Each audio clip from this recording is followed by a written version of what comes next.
नमस्कार। खाद्य लेबलिंग पर हमारी श्रृंखला के चौथे और अंतिम एपिसोड में आपका स्वागत है। पिछले एपिसोड में हमने खाद्य लेबल के कुछ घटकों पर चर्चा की थी, तो चलिए अब इस एपिसोड में हम बाकी घटकों पर भी ध्यान केंद्रित करते हैं। सबसे पहले हम अंकन की तिथि से शुरुआत करते हैं। लेबल पर वह तिथि दिखाई जाती है जब उत्पाद बनाया या पैक किया गया था और इसका उपयोग कब तक किया जाना चाहिए। अतिरिक्त जानकारी के रूप में बेस्ट बिफोर भी शामिल है। 3 महीने तक चलने वाले उत्पादों के लिए तिथियां दिन, महीने, वर्ष प्रारूप में लिखी जाती हैं। लंबे समय तक चलने वाले उत्पादों के लिए केवल महीना और वर्ष लिखा जाता है। यदि उत्पाद को अपनी गुणवत्ता बनाए रखने के लिए विशेष संग्रहण जैसे रेफ्रिजरेशन की आवश्यकता है, तो इसका उल्लेख लेबल पर किया जाना चाहिए।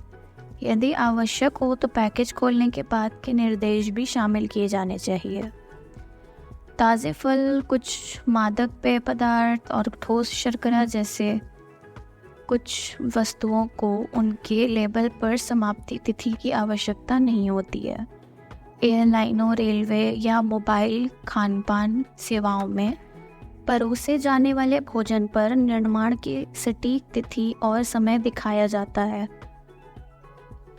अब हम उपयोग के निर्देश की बात करते हैं। यदि खाद्य पदार्थ को ठीक से उपयोग करने के लिए विशिष्ट निर्देशों की आवश्यकता होती है, जैसे खोलने के बाद फ्रिज में रखें, तो उन्हें लेबल पर स्पष्ट रूप से बताया जाता है।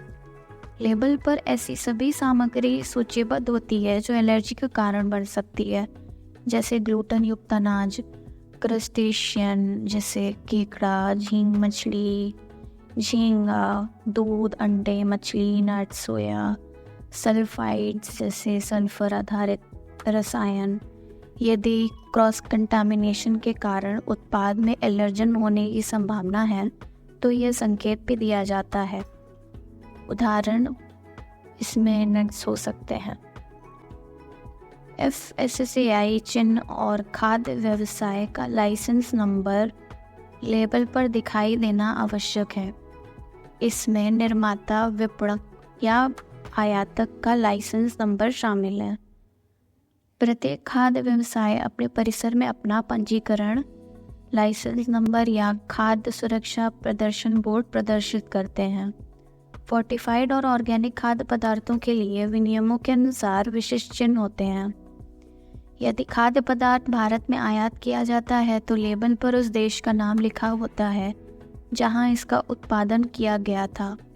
खाद्य लेबलिंग पर इस श्रृंखला के लिए बस इतना ही। आशा है कि यह आपकी अगली खरीदारी पर खाद्य लेबल की व्याख्या करने में मदद करेगा। अधिक जानकारी के लिए आप हमारी वेबसाइट www.nutritioninformatics.info पर जा सकते हैं या हमें ईमेल के जरिए nutrition@fhts.ac.in पर संपर्क कर सकते हैं। धन्यवाद।